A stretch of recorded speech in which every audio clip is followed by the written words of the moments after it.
कि सनातन धर्म का इतना महान कार्य हो रहा है, इतना महाकुंभ, कहते ना महान मतलब कि उससे परे अब कुछ है ही नहीं, उससे परे कुछ भी नहीं है। तो इस महाकुंभ में आइए, अपना शाही स्नान कीजिए, अपनी ज़िंदगी को धन्य कीजिए, पवित्र कीजिए, पवित्रता से जिए। और एक दूसरे जब आए थे तभी मुट्ठी बांध के आए थे संसार में, जब जाएंगे तो ऐसे छोड़ के जाएंगे, ना धन ना दौलत कुछ अपने साथ नहीं जाएगा, सब यहीं के यहीं रह जाएगा। देखो आपने मुझे अर्धनारी कहा, अर्धनारी का मतलब होता है शिव और शक्ति, तो आधा शिव होता है आधा शक्ति होता है। जब इंसान ही हमें अर्धनारी बोल दिए, अर्धनारीश्वर का स्वरूप बोल दिए, शिव शक्ति का स्वरूप बोल दिए, तो फिर हमें मतलब कि ये सनातन धर्म में या मतलब भक्ति भाव में आने की जरूरत ही नहीं। हम लोग तो पहले से ही पैदाइशी भक्ति भाव में ही जीने वाले लोग हैं।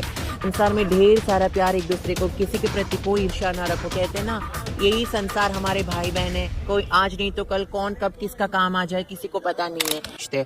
तो मेरी इष्ट देवता वो है शिव की शक्ति, महाशक्ति, जगत जननी माँ अम्बे माँ, जिनका हृदय अंबाजी धाम में धड़कता है, वही है। कहते हैं ना, देखो भगवान के बिना तो कुछ भी अधूरा है। मैं नास्तिक तो हूँ नहीं हूँ। अब नास्तिक लोग बोलते हैं, लेकिन वो लोगों को कहने के लिए नास्तिक बोलते हैं, लेकिन वो लोग भी छुप के भगवान की आस्था करते। कहते हैं ना, बिना ईश्वर के, बिना भगवान के इस संसार में कुछ भी नहीं हो सकता। कितना महाकुंभ 2025 सजना सवरना शुरू हो चुका है। महाकुंभ के 14 जनवरी को शाही स्नान होने वाला है। यहाँ पर तमाम तरीके के महात्मा, साधु, संत, पराक्रमी, तपस्वी, साधु और स्वामी आने शुरू हो चुके हैं। देखिए सामने एक नागा बाबा हैं और उनके साथ साथ दो उनके शिष्य अर्ध नारी हैं। इनसे कुछ बात करने की कोशिश करते हैं सनातन के बारे में और साथ ही साथ 2025 महाकुंभ के बारे में। आइए महाराज जी, पहले प्रणाम। प्रणाम प्रणाम। महाराज जी, कहाँ से आप नागा बाबा हैं? मैं श्री पंचायती निरंजनी अखाड़े से नागा हूँ। नागा बाबा हैं। महाराज जी, कहाँ आपका आसन है? मेरा आश्रम है अहमदाबाद के पास में जांजरी वाटरफॉल के नाम से प्रसिद्ध है। वहाँ पे पांडवों के तपोभूमि है। वहीं पांडवों के तपोभूमि। ये जो मात जी, वहाँ पे पांडवों ने 1 महीने के लिए अज्ञातवास किया था। उस आश्रम में मैं रहता हूँ। ये जो हैं माता, ये आपके शिष्य हैं? जी। एक बार थोड़ा सा फोकस कीजिएगा। देखिए यहाँ पर दो माता बैठी हैं। अभी थोड़ा बैठ जाइए माता जी, बैठ जाइए। देखिए दो माता बैठी हैं और महाकुंभ 2025 में पार्टिसिपेट यहाँ पर कर रही हैं। आप लोग गुजरात से ही हैं? हाँ जी, हम लोग गुजरात से हैं जी। आप भी गुजरात से आई हैं? जी गुजरात से। हाँ जी। भगवान लड्डू गोपाल कहा जाता है, आम भाषा बोला जाए। भगवान श्री कृष्ण है। देखिए थोड़ा सा फोकस कीजिएगा। भगवान श्री कृष्ण है इनके हाथों में और ये ऐसा लग रहा है जैसे कि भक्ति में हमेशा आप लीन ही रहती हैं। जी क्यों नहीं, जी बिल्कुल भक्ति में हमेशा लीन रहती हैं। जी बिल्कुल क्योंकि ये मेरे इष्ट देव है और मैं बचपन से ही मैं कहीं पे भी जाऊँ तो मम्मी ने सिखाया था कि अगर घर के बाहर भी आप जाओ ना तो सबसे पहले इनका नाम लो और फिर घर के बाहर तुम जाओ। आपके इष्ट देवता श्री भगवान श्री कृष्ण है? जी नहीं, कहते हैं ना कि हर एक इंसान के अपने अपने सोच विचार है, तो भगवान भी अपने अपने तरीके से लोग सोचते हैं। तो मेरी इष्ट देवता वो है शिव की शक्ति, महाशक्ति, जगत जननी माँ अम्बे माँ, जिनका हृदय अंबाजी धाम में धड़कता है, वही है। कहते हैं ना 51 शक्तिपीठ में माता जी का हृदय वहाँ पे गिरा था और उनका हृदय धड़कता है, तो वो अम्बे के नाम से वहाँ पे प्रकट हुई है, अम्बे के नाम से वो विराजमान है। तो मेरी इष्ट देवता है माँ अम्बे माँ और मैं उन्हीं की सेवा आराधना करती हूँ। हाँ जी। अभी मैंने सुना आपके जिस तरह से आपके अंदर नॉलेज है तमाम भगवानों को लेकर, जो गीता हैं, वेद हैं, उनको लेकर बहुत ज़्यादा आप जिज्ञासा रखती हैं, बहुत कुछ जानती हैं। देखो गीता और रामायण ये सब मतलब कि हर एक इंसान को मतलब कि जितना कहते ना पूरा मतलब कि पूरा नॉलेज लेना हर इंसान के बस की बात नहीं होती है। और इंसान का भगवान ने इंसान को इसलिए सृष्टि किया हुआ है कि इंसान मरते दम तक नॉलेज हासिल करता रहता है कहीं ना कहीं से। हमारा नॉलेज ये नहीं कि हम लोग स्कूल में पढ़े या कॉलेज में पढ़े या किंडर गार्डन से स्टार्ट होता है, नहीं, पहले तो प्ले स्कूल से शुरू होता है, उसके बाद किंडर गार्डन होता है, उसके बाद स्कूलिंग होता है, स्कूलिंग के बाद बाद कॉलेज होता है। तो यहाँ सबसे मतलब कि हमें जो ज्ञान मिलता है, जो नॉलेज मिलता है, उतना प्राप्त नहीं होता हमारे जीवन में। देखो यहाँ पे मैं इस कुंभ में आई हूँ, इस कुंभ में मैं बहुत लोगों से मैं मिली।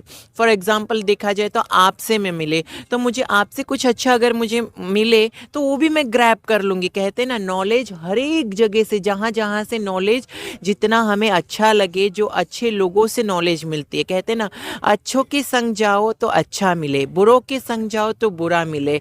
तो नॉलेज भी ऐसी एक चीज़ है कि उसे मतलब कि पढ़ने की किताब में सहमित नहीं होते, हर एक इंसान में नॉलेज होता है। तो कुछ ना कुछ अच्छा ही अगर इंसान में हो, मुझे और भी नॉलेज मिलता रहे, यही है मेरा नॉलेज। 2025 महाकुंभ में पार्टिसिपेट कर रहे हैं, और भी आपके साथ कितने सारे साथी हैं जो आपके तरह अर्धनारी हैं? जी, मेरे तरह अर्धनारी है जो मेरी सखी जो मेरे बगल में बैठी है, हम 2 ही लोग हम मतलब के पार्टिसिपेट ले रहे। बाकी लोग का तो मुझे पता नहीं है। ऐसे तो मतलब कि बहुत सारे लोग आएंगे। कहते हैं ना, महाकुंभ में मतलब कि भगवान का द्वार खुला है, और भगवान के द्वार में आने के लिए किसी को मतलब कि इजाज़त लेने की ज़रूरत नहीं होती है। भगवान उनको बुलाए और वो खुद आएंगे। तो जिनको जिनको मन है आने का, और जिनका जिनका बुलावा आ चुका है, तो वो सब यहाँ पे आएंगे, और वो सब इस कार्य में अपना अपना सहयोग जरूर देंगे। कब और कैसे आपको इतनी ज़्यादा रुचि भगवान भक्ति में आप आ गई, कैसे रुचि हुई? देखो, आपने मुझे अर्धनारी कहा। अर्धनारी का मतलब होता है शिव और शक्ति। तो आधा शिव होता है, आधा शक्ति होता है।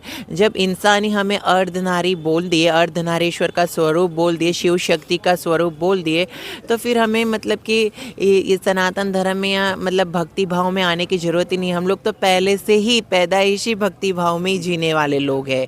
तो हमें कहते हैं ना कि भगवान ने जो वरदान ही दे रखा है कि आपको पूरी ज़िंदगी भक्ति करनी है, भगवान की सेवा करनी है, और जो आपके इष्ट देवी देवता उन्हीं की सेवा करो। बस उन्हीं के सेवा के साथ साथ जन हेतु भी मतलब कहते हैं ना, अपनी अच्छाई लोगों को भी बांटो। जितने गुण है, जितनी क्वालिटी मेरे अंदर है, अगर वो कोई चाहता है कि उसको भी अगर ग्रैब करके वो भी उसे अपनाए, तो कहते हैं ना कि तो मैं अपनी अच्छाई में दूसरों को थोपूंगी नहीं। कहते हैं कि कोई चीज़ किसी को थोप के नहीं दिया जाता है, खुद से मतलब कि वो हासिल किया जाता है। तो हर एक इंसान में जितनी अच्छाई है, तो वो अच्छाई अगर इस महाकुंभ में अगर कोई भी अगर किसी न किसी लोगों से लेंगे, तो हमारा संसार बहुत ही अच्छा, महा उत्तम, अति उत्तम हो जाएगा। आप कब से ये पूजा पाठ में और अर्चना में, भक्ति में कब से, बचपन से ही आपकी इसमें था कि अब कुछ साल पहले से? जी, मैं बचपन से ही मतलब कि अभी नहीं, मेरी बचपन से मैं माता रानी की सेवा करती हूँ, माँ अम्बे माँ की पूजा पाठ करती हूँ, उन्हीं की आराधना करती हूँ। और मेरा ज़िंदगी सुबह उन्हीं के नाम से शुरू होता है, और रात सोने का भी उन्हीं के नाम से होता है। और अभी यहाँ पे मैं बैठी हूँ तो भी उन्हीं के आशीर्वाद से मैं बैठी हूँ। दिनचर्या क्या होती है आपकी? दिनचर्या जैसे कि एज ए नॉर्मल पीपल के कैसे होते हैं, जैसे आपका कैसे दिनचर्या होता है वैसे ही मेरा भी होता है, उसमें कोई फ़र्क नहीं। कहते ना, सुबह सुबह उठो, माँ अम्बे माँ की पूजा करो, उन्हीं के नाम से उठो, फिर माता पिता के पैर छू के उनसे आशीर्वाद लो, और बाकी जो है रूटीन में जो मतलब कि जिनका जो भी पर्सनल चीज़ें जो करना होता है वो लोग करते, वैसा ही है। कोई ख़ास ऐसा दिनचर्या नहीं होता है, सब कुछ नॉर्मल होता है। पूरा मतलब कि 2400 घंटे भगवान की सेवा, ऐसा कुछ नहीं होता है। और कोई अगर बोलते कि हम लोग 2400 घंटे अगर पूजा पाठ करते, तो वो मतलब कि हाँ करते हैं। मेडिटेशन बहुत ही इम्पॉर्टेंट चीज़ होता है। बहुत लोग होता है कि मेडिटेशन से बहुत कुछ हासिल भी होता है, लेकिन मैं मेडिटेशन करती हूँ इतना नहीं करती हूँ। मैं हमेशा 1 घंटा रोज मेडिटेशन करती हूँ। महाकुंभ में कब तक रहना है आप लोगों को? कहा जा रहा है कि किन्नरों को जो है यहाँ पर एक अलग अखाड़ा है, वो बहुत सारे अर्धनारी वहाँ पर हैं। देखो, किन्नर अखाड़े के बारे में मुझे पता नहीं है, और मैं उसके बारे में मैं कुछ बोलना भी नहीं चाहती हूँ। उसका जो भी अगर इन्फॉर्मेशन, जो भी अगर आपको उनकी जानकारी अगर प्राप्त करना है, तो आपको किन्नर अखाड़े से ही मिलेगा। आपको मैं निरंजनी अखाड़े से जुड़ी हुई हूँ, और यही मेरा अखाड़ा है, और लक्ष्मण गिरी महाराज जी मेरे गुरु जी है। तो आपको इसी अखाड़े से जुड़े हुए कोई भी चीज़ अगर बोलना है या पूछना है, तो मैं ज़रूर आपको, मैं मतलब कि अपना जो भी मुझसे बन पड़ता है, मैं अपना योगदान ज़रूर करूँगी। कब तक रहना रहना है यहाँ पर आप लोग? जी पूरा महाकुंभ खत्म हो, हाँ जी हाँ जी, महाकुंभ जब तक खत्म नहीं हो तब तक यहाँ पर रहना है और भक्ति में लीन रहना है। हाँ जी हाँ जी, यही तो भक्ति है। कहते हैं ना, अभी मैं जो कह रही हूँ और ये जो लोग देख रहे हैं, ये भी तो एक तरह की भक्ति है ना, क्योंकि हम लोग भगवान के बारे में, एक सनातन धर्म के बारे में जो प्रचार कर रहे हैं, जो हम लोग जो अपना जो नॉलेज है वो दूसरों को बांट रहे, यही तो एक भक्ति है। आपकी एजुकेशन? जी मेरा एमकॉम है। अच्छा। हाँ जी। उसके बाद भी कहा जाता है अक्सर कि जो ज़्यादा पढ़ लिख जाते हैं और जॉब करते हैं, पैसे कमाते हैं, समाज में ऐसी बातें चलती रहती हैं, उसके बाद भी आप इतने भक्तिमय में पूरा भगवान में लीन हैं आप। देखो, भगवान के बिना तो कुछ भी अधूरा है। मैं नास्तिक तो हूँ नहीं हूँ। अब नास्तिक लोग बोलते हैं, लेकिन वो लोगों को कहने के लिए नास्तिक बोलते हैं, लेकिन वो लोग भी छुप के भगवान की आस्था करते। कहते हैं ना, बिना ईश्वर के, बिना भगवान के इस संसार में कुछ भी नहीं हो सकता। कितना भी कहते हैं ना, साइंस भी बहुत आजकल आगे बढ़ा है, लेकिन डॉक्टर्स भी मिरेकल में विश्वास करते हैं। जब डॉक्टर से जो चीज़ नहीं होता है, तभी कहते हैं ना कि वो लोग भी बोलते हैं कि अब हमसे नहीं होगा तो भगवान के ऊपर छोड़ रहे करके। तो क्यों, आखिर घूम फिर के आना तो भगवान के ऊपर ही है ना।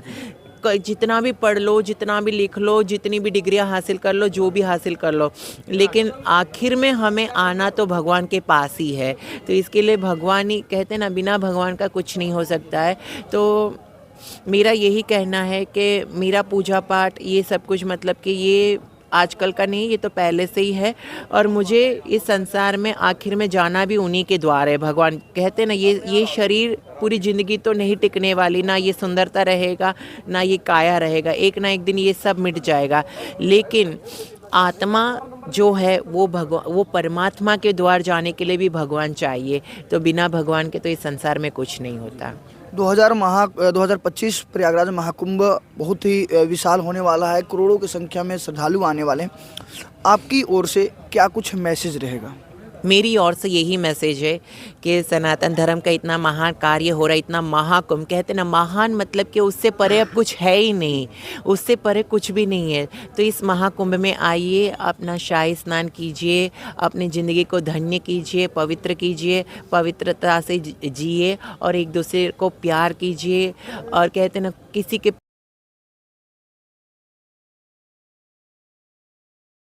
प्रति कोई भी हिंसा या कोई भी कहते हैं ना ईर्ष्या, ये कुछ ना रखे। सिर्फ प्रेम भाव से इस शाही स्नान में आके स्नान करने के बाद जो भी इंसानियत के इंसान होता है, इंसान में मतलब कि अच्छाई बुराई सब होता है। ऐसे नहीं कि सब मतलब कि दूध से धुले हुए होते हैं या सब मतलब स्वच्छ होते हैं, लेकिन उसे परिवर्तन जरूर किया जा सकता है। तो मैं यही चाहती हूँ कि आप लोग इस शाही स्नान में आके स्नान करके अपने शरीर को पवित्र कीजिए, तन को पवित्र कीजिए, आत्मा को पवित्र कीजिए और संसार में ढेर सारा प्यार, एक दूसरे को, किसी के प्रति कोई ईर्ष्या ना रखो। कहते हैं ना, यही संसार हमारे भाई बहन है, कोई आज नहीं तो कल कौन कब किसका काम आ जाए किसी को पता नहीं है। तो सबसे मिलजुल के एकता में रहिए, प्यार बनाए रखिए, उससे परे कुछ नहीं है। खाली जब आए थे तभी मुट्ठी बांध के आए थे संसार में, जब जाएंगे तो ऐसे छोड़ के जाएंगे, ना धन ना दौलत कुछ अपने साथ नहीं जाएगा, सब यहीं के यहीं रह जाएगा। सिर्फ जाएगा तो हमारी अच्छाई, संस्कार और हमारा प्यार जो हमने लोगों के लिए दिया था। तो मैं यही चाहती हूँ कि वही कहते ना, एक न एक दिन तो इस संसार से ऐसे खुले हाथी हमें जाना है। तो आइए, शाही स्नान कीजिए और एक दूसरे को खूब सारा प्यार बांटो और एकता में रहो। अब सब भाई बहन ही है, मतलब सब इस संसार के लोग, कोई मतलब कि कहते हैं ना, पूरा संसार, ये नहीं कि भारत ही, देश विदेश से भी लोग आने वाले हैं। तो सबको एक ही नज़र से देखो, ढेर सारी खुशियाँ, प्यार बांटो और खूब खुश रहो, खुद भी खुश रहो और दूसरे को भी खुश कीजिए। That's it. Thank you. देखिए, अभी मैंने जैसे कि बात की है, शुभ नाम महाराज जी मेरा है पार्वती। देखिए, वैसे तमाम तरीके के नागा बाबा हों या साधु संत हो, महात्मा हो, पराक्रमी तपस्वी, अनेक प्रकार के महात्मा साधु संत इस प्रयागराज महाकुंभ 2025 में आ रहे हैं। कई पराक्रमी तपस्वी साधु संत आने वाले हैं, तो लगातार आपको उन सभी से रूबरू कराते रहेंगे। एक आखिरी सवाल रहेगा, सनातनियों के लिए क्या कुछ मैसेज रहेगा, जो सनातनी कहीं ना कहीं भटक गए हैं, उनके लिए विशेष तौर पे? देखो, सनातनी जो कहीं ना कहीं भटक गए तो उनके लिए सबसे बड़ा अवसर है फिर से सनातन में आके जुड़ने का। तो इस महाकुंभ का पूरा लाभ लीजिए। और जो भी रास्ता भटक गए, कहते हैं ना, बच्चे भी अगर रास्ता भटक जाए तो माता पिता उनको सही रास्ते पे लाते, कि उनको बोलते कि बच्चा ये रास्ते पे नहीं, सही रास्ते पे जाओ। अगर कोई सनातनी अगर रास्ता भटक गया है तो उसको ये बहुत ही अच्छा द्वार खुला है परमात्मा का, भगवान का अवसर है कि इस महाकुंभ का लाभ लीजिए और इस महाकुंभ में आके फिर से जुड़ जाइए। और जो रास्ता भटक गया है उसे इस महाकुंभ के द्वार से एकदम मोक्ष के द्वार जाने का रास्ते पे जाइए। तो बहुत बहुत धन्यवाद। जय माता दी। जय माता दी। तो लगातार मेरे साथ बने रहिए, और भी कवरेज होता रहेगा और आप सभी के बीच और भी कई तरीके के साधु संत महात्माओं के वीडियो आते रहेंगे। कैमरामैन के साथ मैं आपका भाई तेजा। जय हिंद।